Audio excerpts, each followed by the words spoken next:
Hello, my name is Ethan, and welcome back to another episode of Path of Exile Blight League. In this episode, I plan to discuss how to farm currency version 2. We did first version after being highly requested. Everyone kept asking, how do you make money? What are your tips for making money? So I told everyone my ways of making money. Here we have version 2, more additional ways to make money, more advanced. If you want the basic ways of a fresh character, you have no currency, you're poor, go watch the first version. This is for an already established character that can do pretty much all the content in the game, obviously, except for deep delving. Alright, hope you enjoy, and stay tuned for 5 or 6 tips. Yes. This is the first money maker, so I recommend if you're struggling to make money, you can use blighted maps, and this doesn't only include tier 13 or higher. I think all the blighted maps are profitable, so you can clear whichever one your character is capable of doing.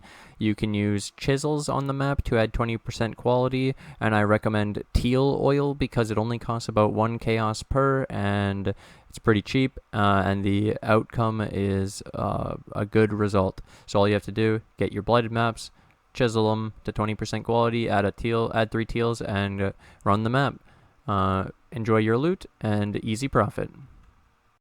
The second moneymaker for this episode is you can level gems in your offhand. So if you didn't know, you have a second set of weapons and stuff that you can use. So in here, you could have 2 extra weapons, and you can craft on quality onto these weapons through the crafting bench, because quality will affect the experience gained for these gems. So recommend enhance, empower, and enlighten depending on the profitability of what they sell for at the end result, level 3. So what you do with these is you would buy these supports, and then you quality them up to 20%, because you see here, when the enlighten has 20% quality, it gets 100% increased experience, and then you level it up all the way to 3. Here is where I corrupted and failed the corruption, just to show that.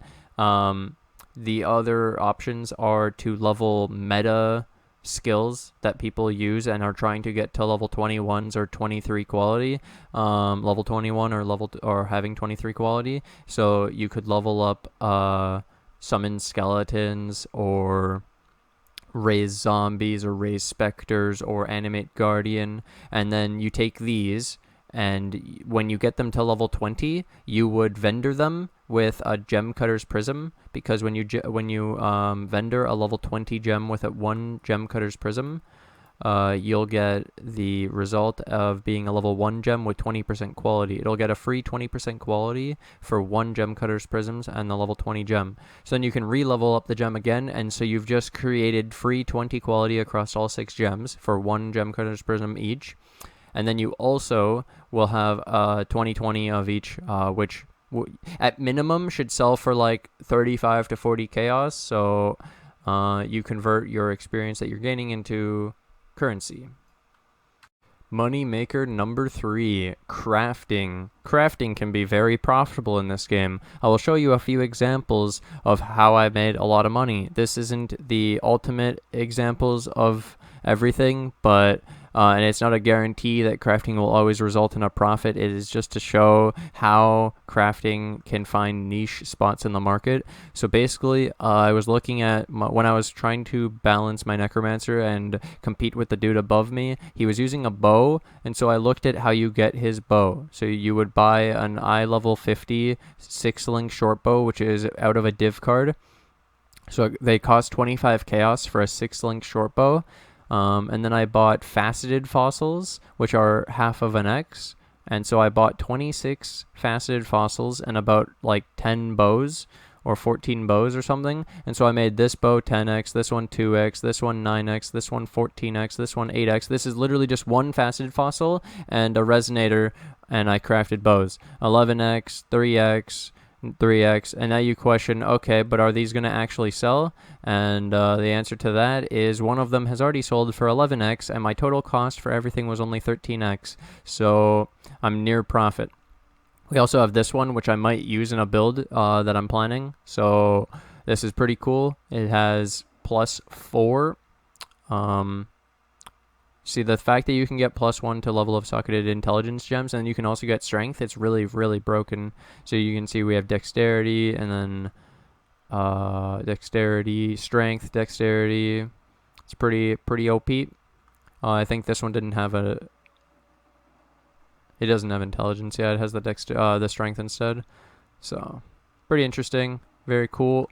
Crafting can be profitable. You just have to know the item base that you're starting with, and then the goal, the result, what you're aiming for, and you have to be willing to accept items that are still worth a lot that you weren't specifically going for, and you will have to try to sell them. You'll have to have patience. You'll have to be able to set prices for every single craft that you make. PoE prices can help you here if you're really unsure, but maybe then you shouldn't be trying to craft for profit. So I'd only recommend crafting for profit if you can actually price these items after you craft them and can notice or find when an item is worth something that you made. Money making method number 4. So in this game, you may have heard of currency flipping. So currency flipping is when you buy, let's say, this was the great example someone from my friends list gave me recently. He wants to buy 1,100 alteration orbs for 1x, and then sell 1,050 alteration orbs for 1x. So every time he does this transaction, he would profit 50 alterations. Okay, and that's great and all, right? You through volume, you're gonna be making currency all day long by turning your currency into more currency, right? That's an option. Now, I proposed that he look at other forms of currency trading where you buy, let's say, ancient orbs, for example. You could get each one for 50 chaos. So for 1x, buying it through chaos, you could buy about 4 of them. Then if you look at the trade right now, the deal is 3.3 ancient orbs for an X. And so you could lowball this guy with 3.4, and now you're making 0.6 of an ancient orb on every X that you trade. It's very powerful. This works with a lot of currencies. It's almost like when you buy individuals and then sell bulk after, you have a ton of the minuscule currency in the game. That's how you make the big money. So another example would be buying scarabs like bestiary or divination or the harbingers or whatever, buying those individually but for chaos, and then selling them bulk for exalted orbs. You will most likely make a lot of money. It's because there will be people who don't want to go through 15 trades. You have saved them the time and effort of 15 trades, and your time and effort is worth money, and that's why you make money doing this. They don't want to go through all those trades, so you do it for them and you make money. They make less money, but they're willing to do that because they just want to play the game and use the scarabs and all that. So there's your second money maker. It's buying individuals and selling bulk. Moneymaker number 5. If you didn't know about your masters, you have Einhar, Alva, Nico, June, and Zana. I recommend doing all of them. Do them on the highest tier possible. So for white, you want to do tier 5s. For yellow, you want to do tier 10s. And for reds, you want to do tier 16s. The reason for this is you get the highest level version of them. Then their extra encounters on the side, like Alva's Temple and stuff, will be at level 83 as well for tier 16s, and the June will also be like that. There are some guides out there for getting the perfect number of farming low tier maps and high tier maps to still get the extra event being a level 83 area if you're curious, but that's not what we're covering here. This is just mentioning money makers, and I highly recommend your masters if you aren't already using them. Moneymaker number 6, boss farming is very profitable in the game. You can do Uber at Ziri, Normal at Ziri, Shaper, Uber Elder, all very profitable, especially Uber Elder. If you get a crazy Watcher's Eye, it could just fund your entire character for the whole league. With Shaper, you can also farm out the extra hideout. I know this is a money-making video, but hey, the extra hideout technically is worth something in your account value that you can't sell because it's against the rules. thank you so much for watching this episode. I hope you really enjoyed. I hope these tips can be helpful for you. I hope you learned something. Maybe you didn't know about some of these money makers, or you didn't think of them, or you didn't know how to actually make money with them, and the way I explained them helped you. If any of this is true, then you should subscribe. Make sure to hit the little bell to receive a little extra piece of notification. Join the Discord. Follow my Twitter. I keep doing daily videos, 1 to 2 videos a day, putting out content. You guys should follow the characters, follow the builds, follow me.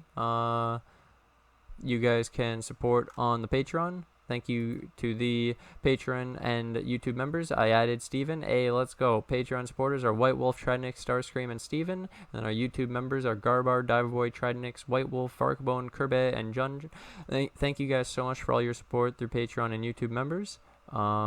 It's been insane. The channel's blowing up, and I'm loving it. I hope you enjoyed the How to Farm Currency version 2. If this helped you, like I said, subscribe and leave a like. We'll try to hit 100 likes on this. That should be doable. I still want that silver video, the 3 times silver video, to reach 1,000 so I can do the 3 times golden oil. I'm ready, dude. I'm pretty sure I even have... Oh, no, I have 1. I sold them.